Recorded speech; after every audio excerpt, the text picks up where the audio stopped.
this is Sam Kirby, host of Cinema Stories. Thanks for listening to the following broadcast on Public House Media. What's up, everybody? This is Christian Heimel, host of Press Row here on Public House Media. Thanks for listening to the following broadcast on Public House Media. Once you're done with this episode, I hope you'll come check out my show, Press Row, where we talk about the biggest issues in sports with the analysts, experts, and reporters who cover them. No nonsense, hard-hitting interviews on the sports topics you're talking about. A new show comes out every single Thursday. And don't forget to subscribe on iTunes so you never miss an episode of Press Row. Thanks again for checking out the following broadcast on Public House Media. Throughout history, the course of sports has been shaped by one thing: the fans. From the moments you never dreamed of, has saved the USA's life in this World Cup. Hall, the runner, loose ball, it's good! Gonzaga, the slipper still fits! To the moments that still give you nightmares. Behind the bag, it gets through Buckner. Here comes Knight, and the Mets win it. He's in! Patriots win the Super Bowl! Brady has his fifth! through the good and the bad, fans have helped change the games we watch and the players we love. They may not be the most logical people. You are a factory of sadness! I'll see you Sunday. But they know their teams better than anybody. They'll blow in the ninth. You may not always see them, but you know where to find them. After all, there's nothing quite like the view from the cheap seats. Broadcasting is part of the Public House Media Network. Grab a chair and enjoy all there is in The cheap seats.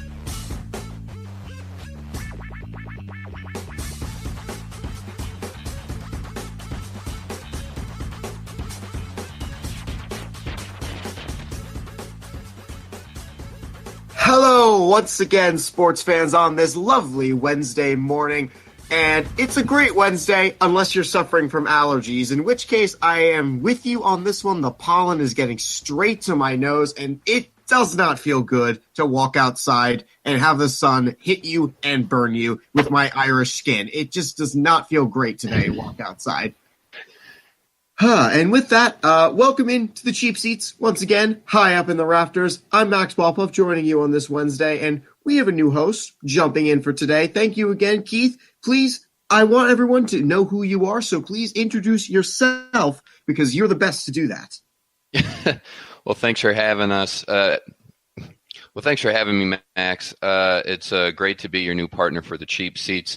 I think you said it best. My name is Keith Haney, and I've been a sports fan for as long as I can remember, and I've been a fan of this show for quite a while now. So having the opportunity to join you and the rest of the team for this great show, it's a great opportunity, and I'm looking forward to it. And I'm sure you'll figure it out as we go along, Keith. But this show has the combination of the serious with some deep discussions, and we are going to get to things, especially early on in this program. We're going to get to the Stanley Cup playoffs and how Game 1 was the wild, hectic show that we all kind of anticipated, or did we? We're going to get to the NBA Finals, part 4 of this apparently 5 or 6 part epic that no one really wants to acknowledge is bad. The salary cap versus the luxury tax, and which one is best for a sports league. We'll do a quick hit around of some of the things that you are talking about around your office spaces and around your water coolers, if that's still a thing at your office. Anthony Rizzo slid into home, and boy, are people in Pittsburgh angry today. This is another one of the big slide rule controversies that over the last couple of years, basically since the major Buster Posey slide against the Giants, where he was taken out on a pretty dirty slide, had his season ended with the play, did not go over very well. And honestly, it depended on what broadcast you were watching or what you were listening to. But the Anthony Rizzo slide, Keith, I want your angle first. What did you see? I am a Cubs fan, number one, but I saw a dirty slide. I definitely saw a dirty slide there. The catcher was not blocking the plate. Now, going back to the Buster Posey thing, that's really the big rule change here, blocking the plate. And the rule is the catcher cannot block the plate without having the baseball. You can't establish position in front of the plate and actively block the plate without the baseball. But I don't think that was the case yesterday. At least to me, I don't think that there was any blocking the plate by the catcher in this situation. And Rizzo, now the rule, apparently he followed the rule. He, didn't really deviate from his initial path to the plate. He was able to cover the plate with most of his body, but the way he swung the bottom half of his legs out to really catch and disrupt the play, it might be legal, because he tried to break up the double play and he really didn't deviate away from his path to the plate. But I think that's a dirty play. It totally took his knees up from under, and I don't think that's a clean play at all. I think that's a dirty play. Even though I'm a Cubs fan, that's a dirty play, I think. Now, let me just remove myself from the situation. I don't follow the National League Central very well. I'm not huge on the Pirates. I'm not big on the Cubs. I was happy when the Cubs won the World Series just because I was sick and tired of the stupid storyline being, they haven't won one in 100 years. I've had enough of that. Seeing this slide, I watched it both on the Cubs feed and I watched it on the Pirates feed just to try to really see what people were saying. The Cubs feed thought that the Rizzo slide was clean. It was a good baseball slide was the way it was called. On the Pirates feed, when the umpire signaled safe, the play-by-play just went, well, that's the biggest farce I've seen in quite some time. So it really does depend on what camp you're in, not even regarding the slide rule, but basically regarding your tribe and your team. I'm in the camp that the slide was dirty. It should not have needed to be like that. However, what exactly is the path to the plate and how wide does the runner have? Because that's a normal slide into home. The catcher just happened to be there. Sure. I think to me, I don't think that'll look like a clean slide into home because Diaz in this situation, he's a good, once he has the ball, I'm looking at a snapshot of it. He's making his wind up over to first, and he's a good 2.5, 3 feet in front of the plate. And I don't see how Rizzo going straight from third to home has to have the completely bottom half of his body in front of home plate at all.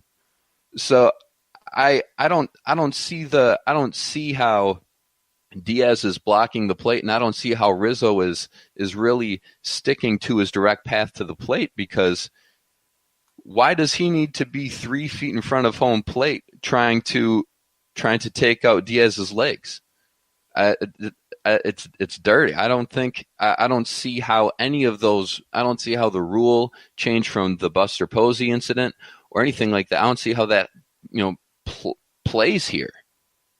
I see it play mostly because that's the only thing we have to go on. Like there's no other rule in Major League Baseball rule book that would be what would it be called? Would be reviewable under this play. This is the only rule we have to go on. Is he blocking the plate? Not really. Did the slide take out his legs? Absolutely. But since we answered no to question 1, this is a dirty play. It shouldn't have needed to happen, but it happened.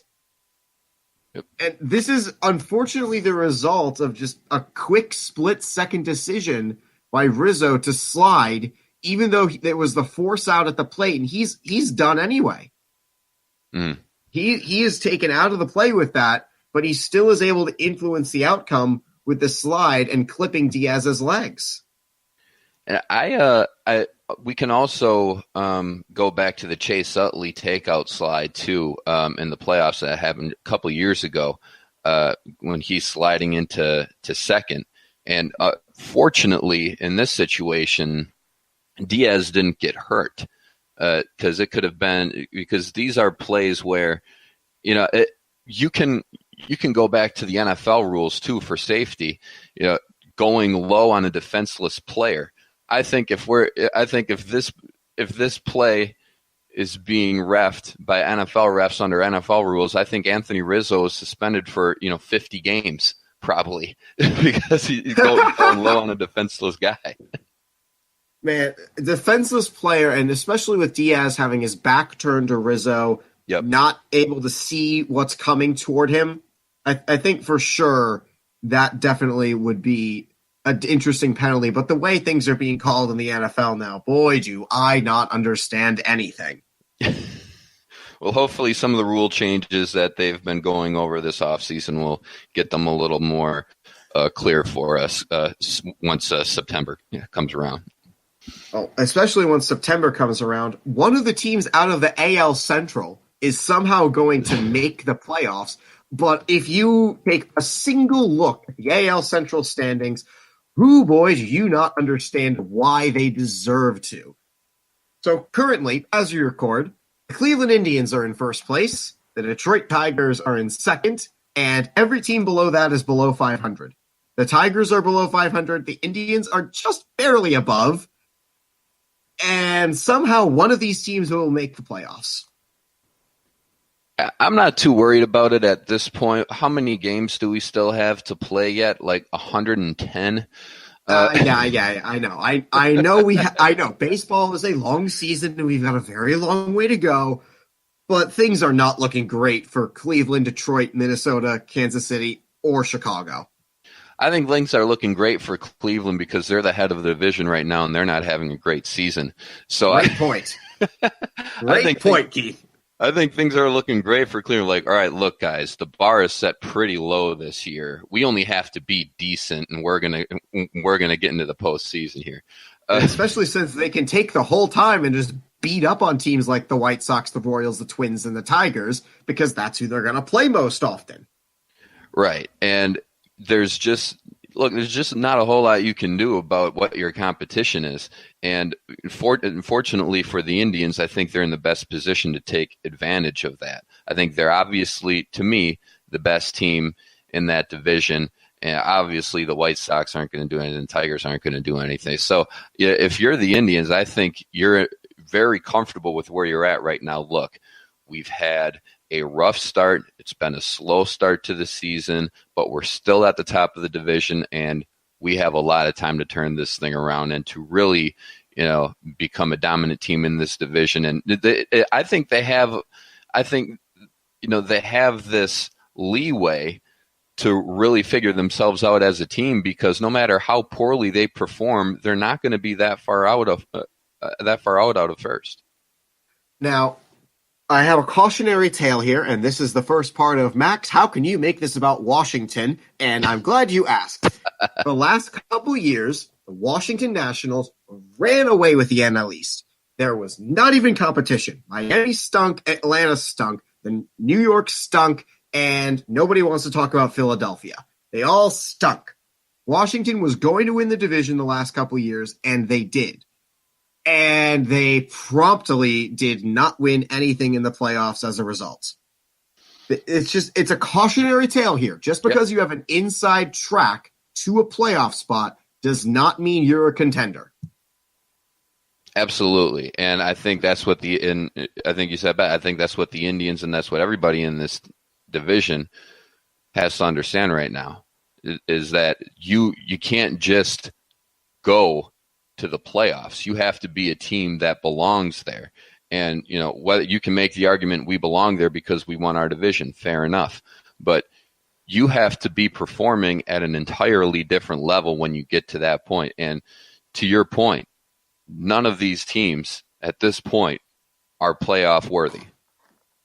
And right now, if they do finish with the worst division record of the American League of the American League champions, they're going to have to face the second best, because the best is going to play the wild card winner most likely. The AL Central will have to play either someone from the AL East, and the Red Sox or the Yankees, or the Astros, the Mariners, possibly the Angels. The Athletics are still hanging around. Do they stack up against a team like that? That's I don't think so. I don't see it. It's just one of those. Like I said, it's really early yet, and it's too early to really panic for any team in any situation. But stacking up, no, they don't. At least right now, all these teams are going to have to make a huge swing moving forward. Well, we have hit Memorial Day, and that means we can finally look at the MLB standings with some semblance of this means something, some measure of relevance. However, we have to tease something here. Later in the show, we're going to have a lengthy debate about the salary cap, which is what most American sports leagues operate under, and the luxury tax, which is the rules that Major League Baseball operates under. We have a poll question on our Facebook page. Go check it out at the Cheap Seats on Public House Media. You can check it and make sure to vote. Do you want to see a salary cap or do you want to see a luxury tax? We'll have a full debate on that. But coming up next, the NBA Finals. It is part 4 of the greatest 4-part series you've ever watched. Cleveland, Golden State. Who's going to take it this year? We'll have what we want to say when we come back on the other side. You're listening to the Cheap Seats on Public House Media. This is Ryan Pierce, host of Completely Serious here on Public House Media. Thanks for listening to the following broadcast on Public House Media. Once you're done with this episode, I hope you'll come check out my show, Completely Serious, where we talk about sports and have fun with great guests. Don't forget to subscribe on iTunes so you'll never miss an episode of Completely Serious. Thanks again for checking out the following broadcast on Public House Media. I'm the Greg. And I am Dave Show. We host the Greg and Dave Show on Public House Media. Thanks for listening to the following broadcast on Public House Media. Once you're done with this episode, I hope you'll come check out our show, The Greg and Dave Show, where we talk about strange, bizarre, and sometimes just downright quirky news stories that you may not have heard about. A new show comes out every Wednesday. Be sure to subscribe on iTunes. And hey, thanks for listening to the following broadcast on Public House Media.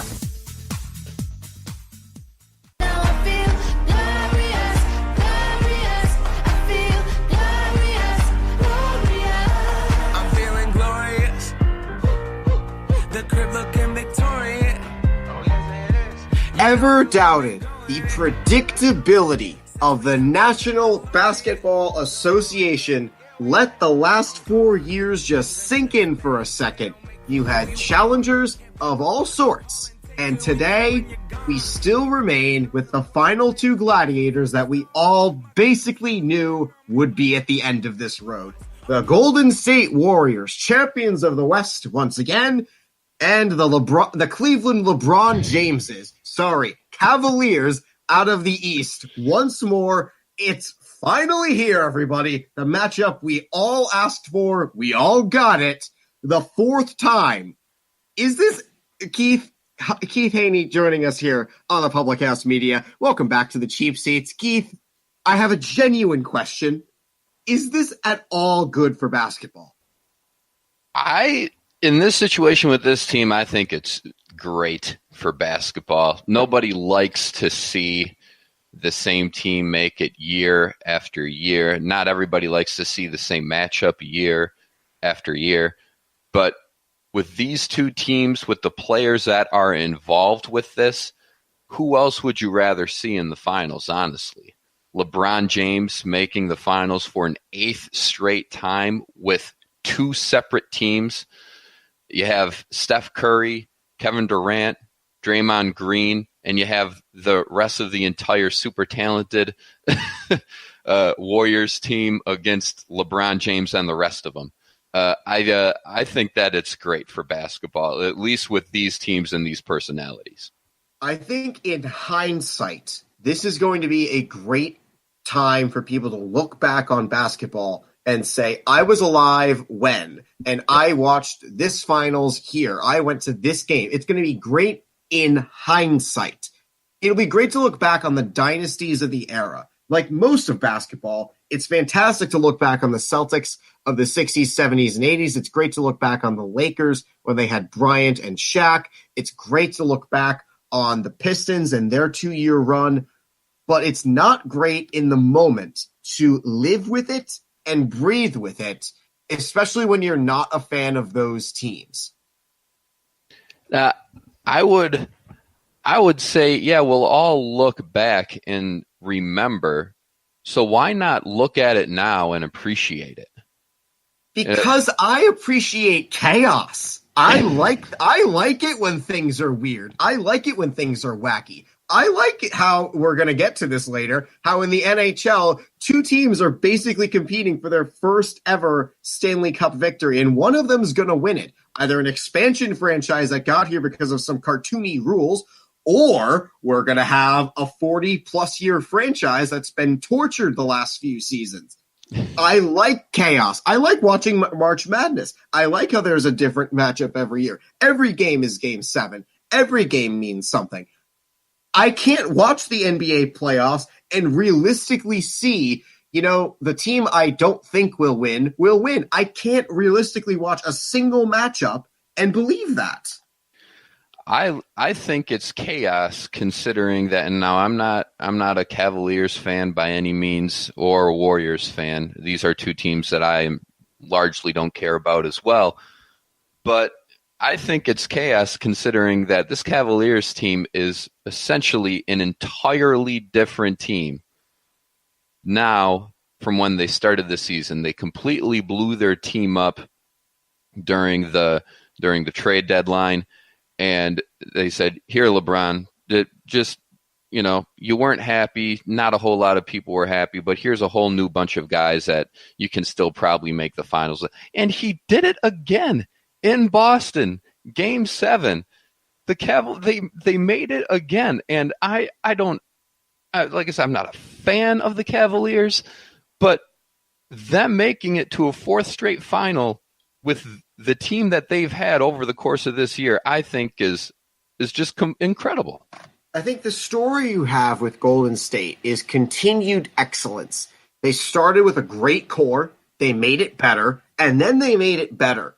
They kept improving, they kept getting better, and they're here because they deserve to be here. They're a great team. They forced a lot of hands in the NBA to make some uncomfortable decision, some uncomfortable pushes of we have to commit a lot of money to 3 people or 4 people or 5 people just to compete with Golden State. In the East, on the other hand, let's look at the Cleveland Cavaliers. 4 years ago, can you name me a single person on that team not named LeBron James? Kyrie Irving. Okay, can you name me somebody else? Off the top of my head, I'm having a hard time. Kevin Love wasn't there yet, was he? Or was he there 4 years ago? Now, hang on a second, my friend. I'm bringing this up just for a point. All right. The Cleveland Cavaliers roster has changed so dramatically from the last few years. Like this year, there's of course LeBron James. There's Tristan Thompson. There's Ante Zizic from Croatia. If I am saying that name correctly, Jeff Green. Now, if I'm going to go back to even last season, the Cavaliers had, their main core, but they had a bunch of surrounding guys that, have you ever heard of a man by the name of DeAndre Liggins? I did. I know the name, but do I know who he is? Not really. Yeah. Okay. All right. How about Eddie Tavares? No. Okay. Yeah, he was in his first year, so don't feel too bad about that one. How about Channing Frye? Ever heard of that name? Oh yeah. No, Channing Frye is. Alrighty. Let's go back to their first run, their first crack at basically being the current installation of the Cleveland Cavaliers. How many people are realistically going to have the t-shirt of any of these guys not named LeBron James? Nobody. It's all LeBron James. I didn't think so. And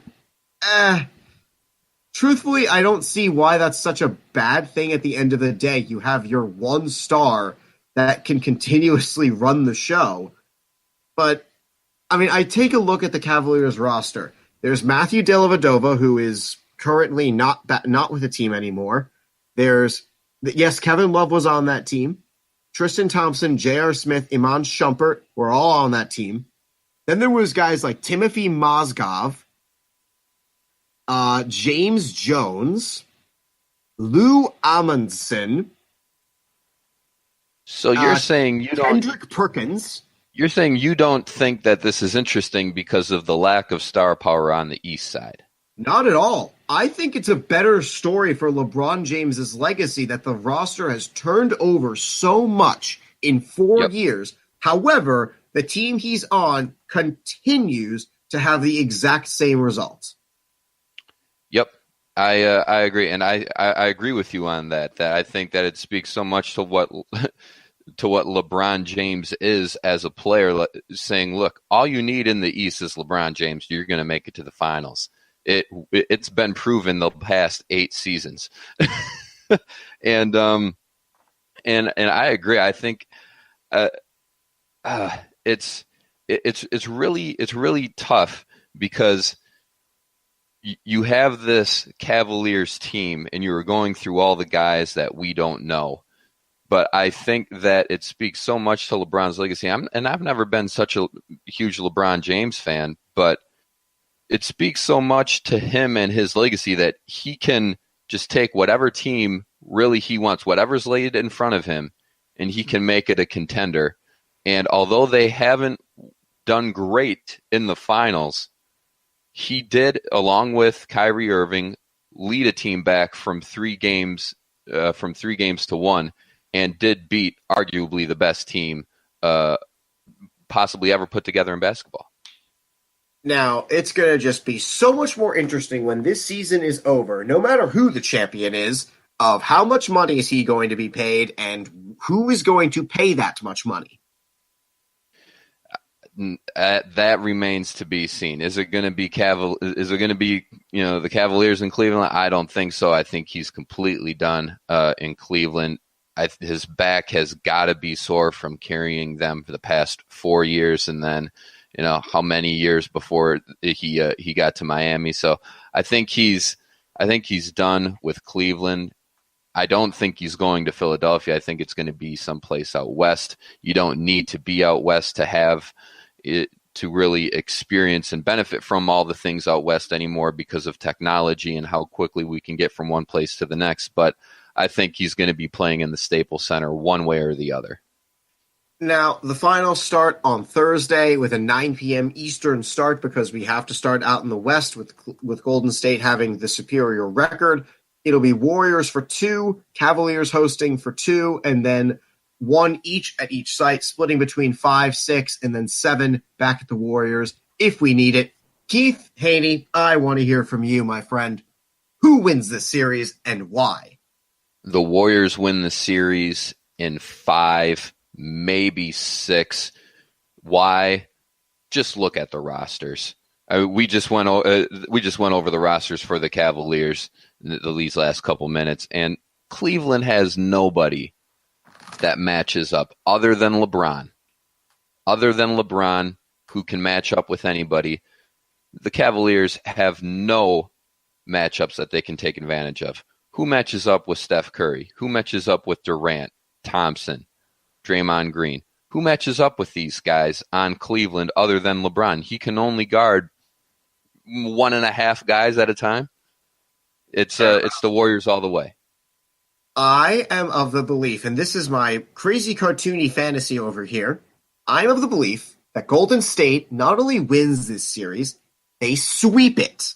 Nice. And hang on, this is why. Because if the Warriors sweep, I have this logical train that LeBron leaves the East. He joins either the Lakers or the Clippers. I don't know who, and I really don't care who. But the East dominance by LeBron James is over on an emphatic whimper. Yeah, that very much could be the case. And yeah, that very much could be the case. I definitely see that happening. You're going a little more dramatic than I am with the 4-game sweep. I'm thinking that the Cavaliers at least get a game because they got LeBron, but you're saying the sweep, huh? You know what? I don't know very much about the inner workings of a basketball game, I don't much care about this matchup. In fact, I've pretty much sworn it off that I'm not going to watch an entire game. I'm not going to watch a minute. I'll read the recap so that I can prepare for this podcast, but that is about it. I have had enough of this matchup. NBA, you're not getting a minute worth of my time. We're going to head to break right now so that we can actually talk about a sports league that is getting a minute of my time, the National Hockey League and the very entertaining Stanley Cup playoffs. We will be back with you on iTunes, on Google Podcasts, on Spreaker.com. Thank you again for joining us on this Wednesday morning. Be sure to go to our Facebook page, give us a like, the cheap seats. We will be back with the Stanley Cup Finals. This is Daniel Poppy, host of How to Write Good here on Public House Media. I just want to thank you for listening to the following broadcast brought to you by Public House Media. Once you're done with this episode, I hope that you'll come check out my show, How to Write Good, the writing show that is not about writing. A new show of How to Write Good comes up every Wednesday, so don't forget to subscribe on iTunes so you never miss an episode of How to Write Good. Again, thanks for checking out the following broadcast on Public House Media. This is Nicole Kelly, host of Loud and Proud here on Public House Media. Thanks for listening to the following broadcast on Public House Media. Once you're done with this episode, I hope you'll come check out my show, Loud and Proud, where we talk about issues facing the disability community. A new show comes out weekly. Don't forget to subscribe on iTunes so you never miss an episode of Loud and Proud. Thanks again for checking out the following broadcast on Public House Media.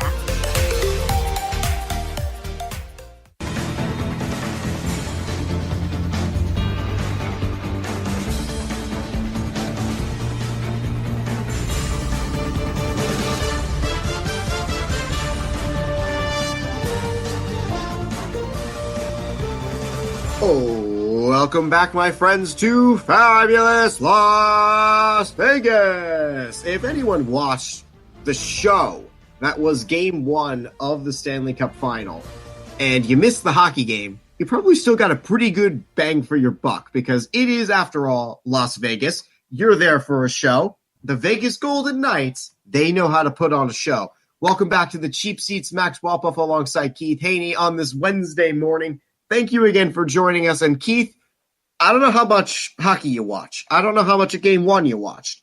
But if you watched any of the 20-minute segments that called periods, boy, you saw quite a show no matter which one you watched. High scoring. And if we can reference to Vegas once again, I hope that you took the over when it came to how many points were going to be scored in this game one, because you probably would have won a significant amount of money. And I don't watch as nearly as much hockey as I probably should. So my understanding of it, at least for this year, might be a little swayed. But I do know that Las Vegas is a very fast hockey team. That is an accurate deduction, my friend. That is a very, very accurate way to look at it. And if you watched, and for anyone who watched game one, right off the hop, you just knew, okay, this is going to be a track meet. There's no feeling out process. There's no, let's wait a couple shifts. No. It is time to inject adrenaline straight into the carotid artery and let's go to town. Let's just have some fun here. This is probably going to be one of the most fun Stanley Cup finals in recent memory. Both teams are fighting for their franchise's first Stanley Cup. Vegas is in their first season as a team ever. The Washington Capitals have finally gotten here. All it took was 11 years for the Ovechkin-Backstrom era to finally reach this point. And right off the bat, holy cow, here come the Golden Knights. And Brandon Holtby, look, he's human. Game one on Monday showed that Holtby was human. And after two consecutive shutouts in Game 6 and Game 7 against the Lightning, he let a lot go. And he really needed everything he had to close out the finals against the Lightning. And you could say, look, it just wasn't his night. He had to take out everything he could just to get there. But I credit the Golden Knights completely on this win. So fast. and everything out in front of the net, they were able to put right back on. Also speaking to the defense of the Capitals as well, where were they getting those rebounds and clearing the puck? They weren't there. The Knights got every single second chance, and they took advantage of it. Now, I will agree with you that the Capitals defense did hang Braden Holtby out to dry a couple of times. However, I have a single major point of contention with the NHL and the officials they had for this game. In what cartoony world that you live in is the Ryan Reeves goal not called back? Yeah. Okay, that is one of two penalties right there. That is a hit from behind because all Reeves sees is his numbers, and it is a cross-check. It is both at the same time, and yet no arms go up, he scores a goal, and that decides the game. Congratulations. You have playoff hockey. The rules have been reduced from a book to a pamphlet for the first 3 rounds to a single sheet of paper for the finals. Congratulations, National Hockey League. This is what you asked for. You're not a Capitals fan at all, are you, Max? Oh, have you not listened to a Wednesday episode of this show? I listened to all the Wednesday episodes of this show. All right, Keith, is that all righty then? Keith, this is your first segment of How Can Max Make This About Washington? So now you have your second taste of this. So moving forward, Max, after what you saw from Game 1 with the Capitals, what can they do after giving up that many goals and considering how fast this Vegas hockey team is? What do the Capitals do to match up better, and what can they do in Game 2 to swing the momentum back their way going back to DC? Number one, they have to stay out of the penalty box.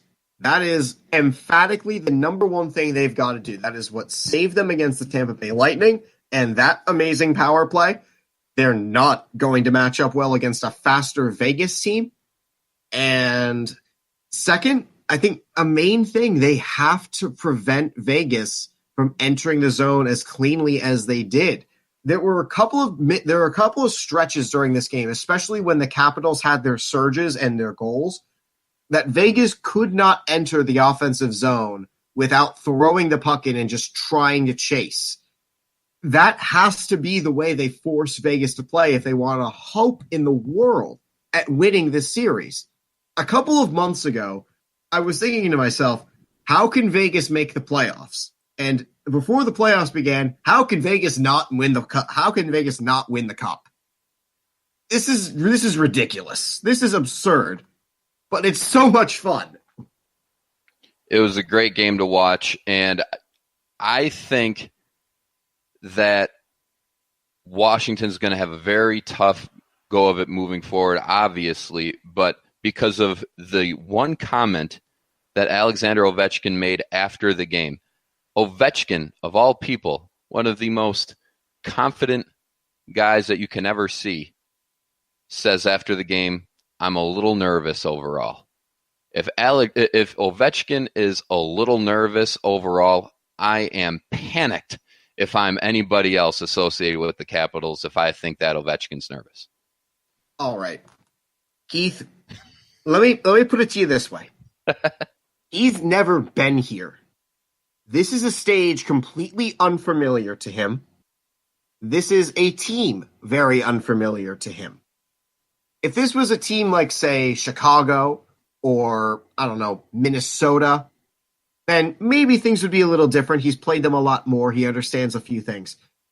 The only player on Vegas that he has a whole lot of time against and a whole lot of success against is Marc-Andre Fleury, who is somehow and some way the greatest hockey player in the world.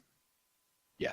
It's absurd. It's comical to watch just how he's able to play the way he's played this playoff, because it's so many columnists and so many writers have already claimed him as the Conn Smythe winner, as the playoff MVP. I'm not willing to go that far just yet, but I do think it's his trophy to lose. It is his trophy to lose. And first of all, Ovechkin, this is a situation that he's never been in before. well, maybe this is if he's nervous in this situation, maybe that's the reason he's never been there before. Come on, man. Don't be nervous. This is the Stanley Cup Finals. You've been waiting how many years to get there? This 13. is it's his cup to lose. I think you're arguably the best team on the ice, the best player on the ice every single time you put your skate to it. I think this is Ovechkin's cup to lose. You're the guy. Go get it done, man. Are you better than Sidney Crosby or not? Okay, Keith, do you really want to drag me down this rabbit hole? We don't have enough time. I kind of do, but in the interest of time, maybe we can save this conversation for after game 2, 3, and 4. All right. In the interest of time, I'm going to let you off on this one. But just remember, I have this rant bottled up and I have it saved. I am ready to scream at this one.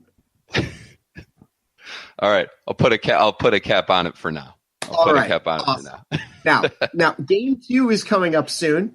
So, game 2, my friends, it's back in Vegas. It's back 8 o'clock at night Eastern, 5 o'clock Pacific, because that's just the way things are going to go. Now, the rest of the series, Keith, what do the Vegas Golden Knights have to do to keep it going? And what do the Washington Capitals have to do to stop the Vegas Golden Knights? I think it's pretty obvious. I think the Golden Knights, they just have to keep doing what they're doing. And that's easy to say after you win game 1. But the speed that they have against this team and their ability to put the puck on the net and, in game 1, get those rebounds and take advantages of those second chances that they have. That's all they have to do. I don't think that the Golden Knights have to move away from their game plan at all. I think you have a Capitals team that's gassed right now after game 1, and I think you just have to keep the pressure on in order to completely take advantage of this going up 2-1 heading into DC. If you're the Capitals, on the other hand, you got to find a way to slow it down. I'm not sure how you do that. I'm not a hockey guru, and I don't know how to stop this Vegas team right now, but you have to find a way to slow it down. And the defensive side, you have to get those second chance bounces out of the crease, out of the zone. Ice it if you have to, just to get a break so you can reset for a face-off in your own zone. If you're Vegas, keep it going. If you're Washington, you got to slow it down. You know what? Those are two very astute observations.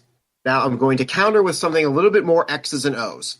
Washington's got to play a defensive system. They have to keep the neutral zone as a no-fly zone. They cannot let Vegas gather speed. Top of the face-off circle to top of the face-off circle is where Vegas has their bread and butter. They beat you with speed. What do they beat you with? Speed. What do they beat you with? Speed. If they get that speed, they're not going to get caught. Not by this team. If they don't get the speed, you saw what happened in the second period when Washington was able to storm back and make things their game. They had their moments. They had their chances. And this was a missed opportunity for them to take game 1. Doesn't help that they didn't get that call against Ryan Reeves. Now, let's go to break. Before we go to break, though, I want to mention that our next segment is going to be a debate about the salary cap and the luxury tax. We have a poll question on our Facebook page. If you want to vote before you listen to the debate, go for it. If you have your opinion set, then go for it and vote on the Cheap Seats Facebook page. Max Balpuff, Keith Haney on the Cheap Seats on Public House Media. We will be right back. This is Sam Kirby, host of Cinema Stories here on Public House Media. Thanks for listening to the following broadcast on Public House Media. Once you're done with this episode, I hope you'll come check out my show, Cinema Stories, where we hang out and just talk movie and TV news and reviews, and it's awesome. A new show comes out every single Tuesday. Don't forget to subscribe on iTunes so you never miss an episode of Cinema Stories. Thanks again for checking out the following broadcast on Public House Media. What's up, everybody? This is Christian Heimel, host of Press Row here on Public House Media. Thanks for listening to the following broadcast on Public House Media. Once you're done with this episode, I hope you'll come check out my show, Press Row, where we talk about the biggest issues in sports with the analysts, experts, and reporters who cover them. No nonsense, hard-hitting interviews on the sports topics you're talking about. A new show comes out every single Thursday. And don't forget to subscribe on iTunes so you never miss an episode of Press Row. Thanks again for checking out the following broadcast on Public House Media. Go on, take the money and run. Go on, take the money and run. Go on, take the money and run. Go on, take the money and run. It's ironic in American sports that in a country so free with its labor and so free with everyone else being able to go about and do a job that they want in any sort of respect, in a free labor market, sports, on the other hand, has a tight restriction and a salary cap in most things. Welcome back to the Cheap Seats. Max Walpole with Keith Haney joining us for his first show on the Wednesday segment. Keith, the salary caps are different across the four major sports in the United States, the NBA, the MLB, the NFL, and the NHL. And none of the leagues seem to really have it totally figured out yet. However, all four have their benefits and all four have their drawbacks. Do you have a league that you particularly can look at and say, this is the model of every other league should go with? I honestly like the baseball model because I think that it is the closest thing you have to letting any team spend as much money on any player that they want with the money that they have. Everybody always says sports is a business. Professional sports, it's so much more of a business than it is about, it's as much about the business as it is about the game on the field, on the court, on the ice. And hey, if you have that competitive advantage in your pocketbook, then take advantage. I think you should be able to take advantage of it. They say the salary cap evens things out for everyone so everybody can remain competitive. Well, look, why does everybody have to remain competitive if they can't remain competitive? If you got the money to spend because you're better on the business side, then you should be able to take full advantage of that. All right. This is where you and I completely differ. I am not a fan of the Major League Baseball so-called salary cap. The competitive balance tax, commonly referred to as the luxury tax in the regular parlance of things, was something that was fought for in the 1980s by Bart Giamatti. It was fought against by Donald Fair, the head of the Players Association for baseball. And this has been the major point of contention at the heart of baseball's labor issues for the better part of three decades. Whether or not teams would have a hard salary cap, owners, excluding, of course, the New York Yankees, wanted one. Players did not want one. And we lost a lot of baseball in 1994 as a result of this debate and as a result of basically having the same problem. When the new commissioner came in, the new commissioner was basically greeted with a labor crisis right off the hop. Yeah, and that's a great point. I think that when you look at Major League Baseball, I think is that not how it should be? If the goal is to win as many games as you can, and if your pocketbook can help you do that, and if that gives you a competitive advantage over the other teams, why shouldn't you be able to use that? All right. Now, this is my contrary opinion here. What about teams from the small markets of the world? How about teams like the Pittsburgh Pirates, who a couple of years ago, as far back as 2013, really, with Clint Hurdle in the last year of his contract, decided to embrace a radical defensive alignment. In his strategy, he decided to shift his infielders a lot, and he ended up making some great decisions, and it ended up getting the Pirates into the playoffs. The problem was the next season, they could not have that competitive advantage again. Small market teams can't continuously compete. They can't continuously field the great teams. They can't keep star players around forever. Andrew McCutcheon's a prime example for Pittsburgh. Where is he playing now? San Francisco. And next season, when Manny Machado is a free agent, and when Bryce Harper is an unrestricted free agent, especially in baseball, ooh boy, is that going to back up the Brinks truck. But people always make the comparison like, well, the small teams and the small markets, they can't compete. But I think they absolutely can compete. Who's the best team in the National League right now? Milwaukee. Who was a World Series champion a couple of years ago? Kansas City. When's the last time the Yankees won a World Series? When's the last time the Dodgers won a World Series? Well, 2009 for the Yankees and a long time ago for the Dodgers. Right, a long time for the Dodgers. It's been 11, 12 years since the Yankees have won a championship, all the while having to pay that luxury tax because they've gone over their limit. No, I know. All right, Keith, I'll let you finish. Sorry. No, that's fine. I definitely can see the argument for it because there's a lot of proof to go towards what you're talking about, that a lot of the smaller teams and the smaller markets with the smaller money, they can compete. And in some cases, that's correct, and I'll give that to you. But there are a lot of instances where teams are able to put together a team that can do a lot. And if anybody like you that looks like you has done it before, that means you can do it too. And I believe that. All right. Now, I'm more a fan of, money-wise, I'm more a fan of the NBA salary cap and how it's tied to league revenue, because their league revenue continues to go up, up, up, and up.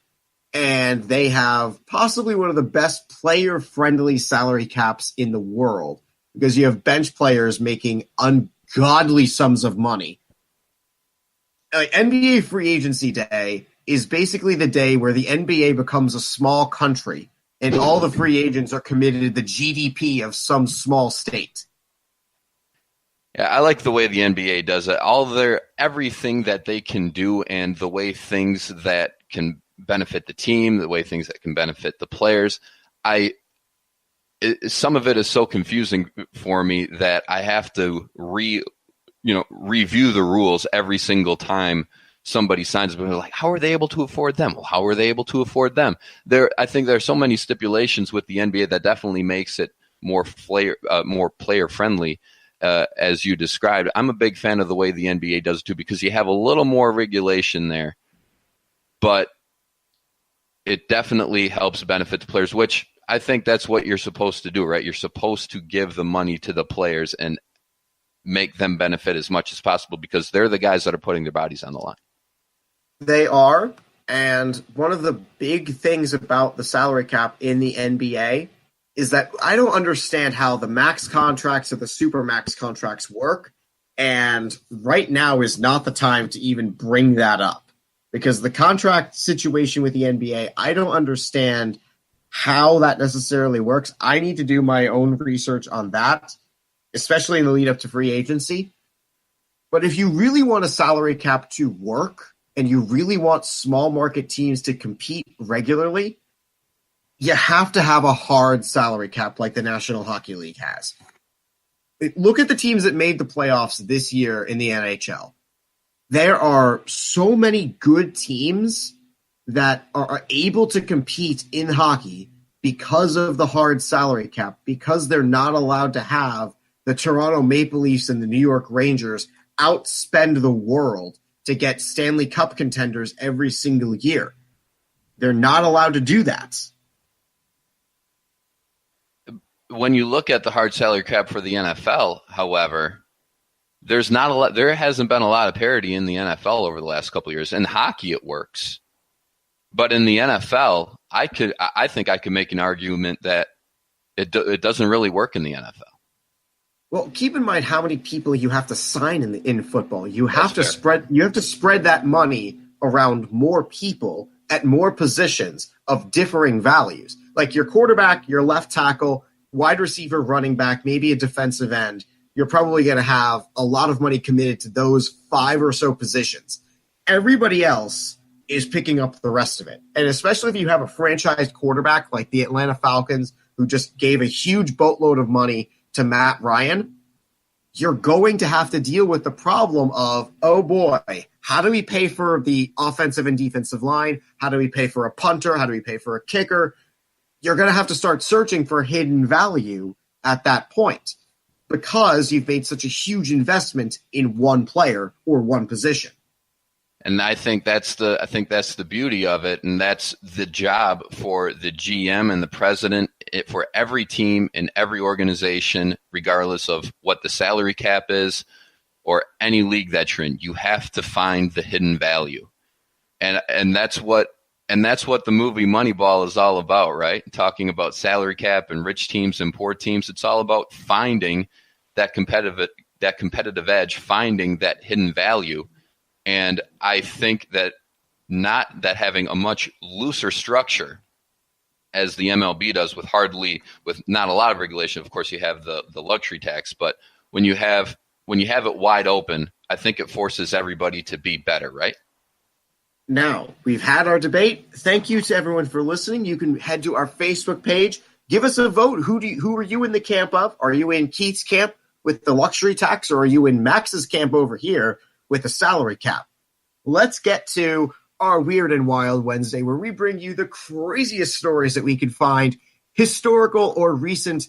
Keith, guests first, my friend. What do you have for us today? I just listened to possibly one of the worst rap songs of all time, but quite possibly one of the best rap songs ever written by an athlete. I'm talking, of course, about Le'Veon Bell and his new song that he released over the course of the weekend, and it's called Target. And it's, of course, talking about how he feels like he's been targeted by social media and the public.